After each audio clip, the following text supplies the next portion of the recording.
Hi friends, good morning, welcome to my channel. आपण माने देखुते आपण सम्मुखर जो देखा भर्डिक्टा जो चेंज हम डिविजन बेंच रे हाँ कि ना, माने इमोशनली जजमेंट और प्रैक्टिकल जजमेंट ये दुईटा रही। आगु को से विषय मुझे कहबी आउ जजमेंट को लेकिन कौन हम से विषय आज डिस्कस करवा। तेणु भिडियो शेष पर देखूँ आपण मैंने जापर भल भाव में जजमेंटा केमती कौन आसूची। चलतु देरी नक आज भिडियो आम स्टार्ट करवा। देखु सांग मैंने आपण मैंने जानते जे ओसेफा सिंगल बेंच बा आमर हाईकोर्ट हारला पर डबल बेंच जाइए। डिविजन बेंच रे माने रायटा संरक्षित होकर रही। आपण मैंने जानते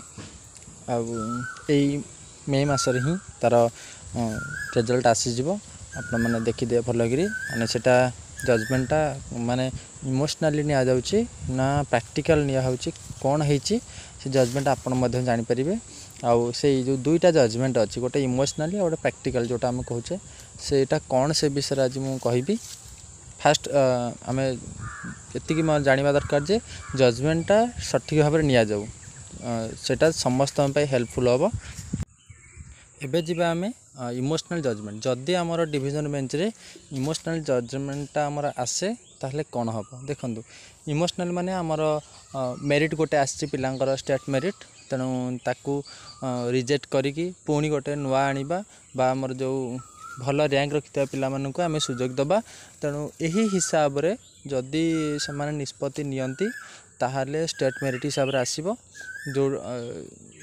जोटा कि ठीक बोली किसी जन को लागू थाई पारे। किंतु देखो जदि एमती हुए वेस्ट बेंगल कथा आप जानते यदि एमती हम ताहले आज आप जॉब पाइबे आउ वर्षे 2 वर्ष 6 वर्ष पर जदि आप हाथ से जॉबटा जीव बा आपन को सेमती किसी प्रॉब्लम फेस करा पड़ो सेटा ताठू बेटर मु भावुची जे आज प्रैक्टिकल जोटा हवा दरकार सेटा हो जाटा भल समस्त कहना जोटा रिटिन आकार लिखाई थाए ताकू चेंज करने ना आपण पाखे किसी साहस थाए ना सामर्थ्य ना कौन जज हूँ बा जेकोसी गोटे ऊपर लेवल रे पोजिशन रे जो लोक था ना कहीं क्या पाखे से न थाए। तेणु यहीटा हूँ आपणकर इमोशनल जजमेंट। तापर आम जा प्रैक्टिकल जजमेंट।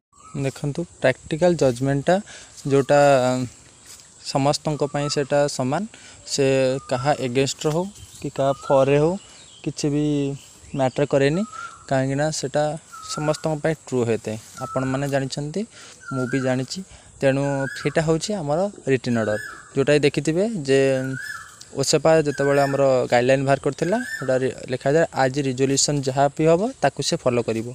आउ रिजोल्यूशन रे क्लियर भाव में मेंशन करा जायछि जे एटा डिस्ट्रिक्ट वाइज मेरिट लिस्ट बाहर करने जोटा डिस्ट सिलेक्शन ताकू नहीं ऑलरेडी हाईकोर्ट ऑर्डर दे सारी।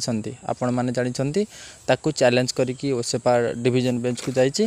तेणु प्रैक्टिकल जदि आम देखा ताहले रिजोल्यूशन कहीं भी चेंज करें ना जोटा कि रिटिन ऑर्डर लिखाई। तेणु आपण मैंने वेट कले जापर भल कि जे रिटिन ऑर्डरटा कौन अच्छी। तेणु वेट करूँ मे मासर रिजल्ट आसले आप क्लीयरली जापर। थैंक यू वीडियो देखिबारु। लाइक शेयर एंड सब्सक्राइब करेंगे।